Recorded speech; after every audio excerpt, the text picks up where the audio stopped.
I can't even imagine what the suicide and homicide and just the rates of depression, and accidental deaths due to overdose are going to look like in the future. It's going to reach epidemic proportions. It's already, the statistics are already alarming, and yet nobody's sounding any alarm bells. Digital dementia. This is a real medical term right now.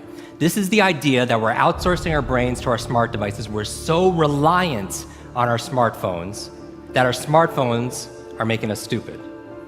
Does that make sense?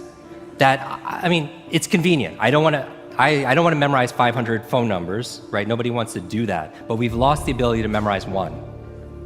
Like if I give you a 7-digit number now, how difficult? Would it be you find that kind of difficult to memorize, like a phone number that you used to do years ago? Yes or yes? Because if I take my arm and I put it into a sling for 6 months, does it stay the same? Would it even grow stronger? It would what? It would atrophy and grow weaker. Same thing with your mental muscles. If you're relying on your phone to keep your schedules, your to-dos, I went out to dinner with 10 people recently. There was 10 of us. And 3 people at the end pulled out their phones to divide the bill by 10. We've lost the ability to be able to do certain things, and so that's where digital dementia is. Smart devices could be extremely convenient, but they could be crippling also. So it could be a balance.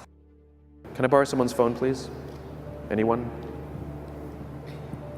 Thank you. Okay, there is a subconscious reaction to these devices when we use them, okay? What if I were to hold my phone while I'm talking to you? I'm not checking it, it's not buzzing, it's not beeping. I'm nothing, I'm just holding it. Do you feel at this moment that you are the most important thing to me right now? No, you do not. Because there is a subconscious reaction we have to the device. When it is out, it makes the people around us feel that they are less important.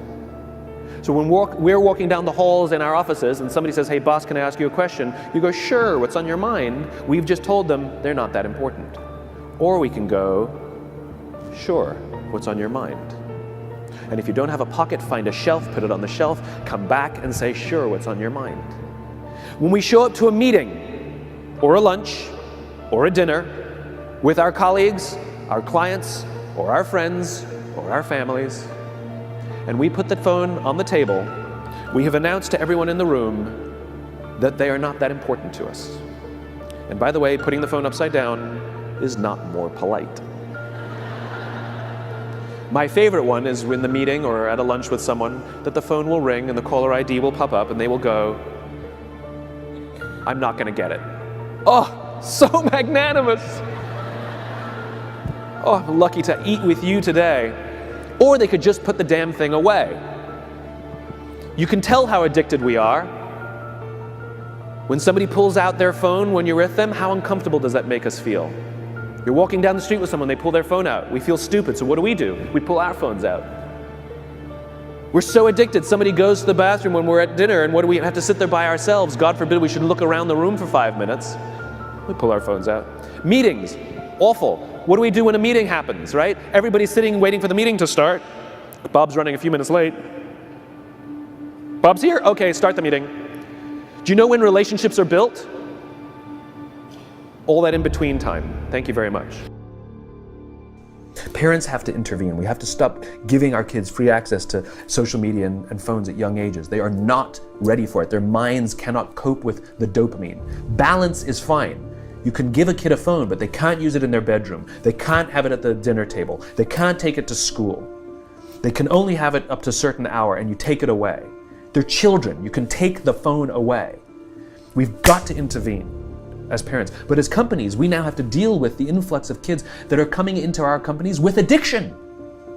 Watch, I see it all the time. Walk through any office. You'll see the older employees have their phones on the sides of their computers as they're working. You'll see the youngest employees have their phones face up in front of their keyboards between their arms as they're working. And this is how they work.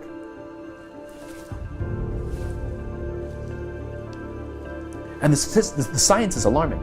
They did experiments on mice where they did the multitasking. They put flashing lights to mimic going from the computer to the cell phone, the computer to the cell phone to the TV.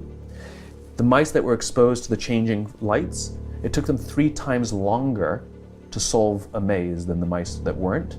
And the damage, was permanent. It didn't improve when they stopped the lights.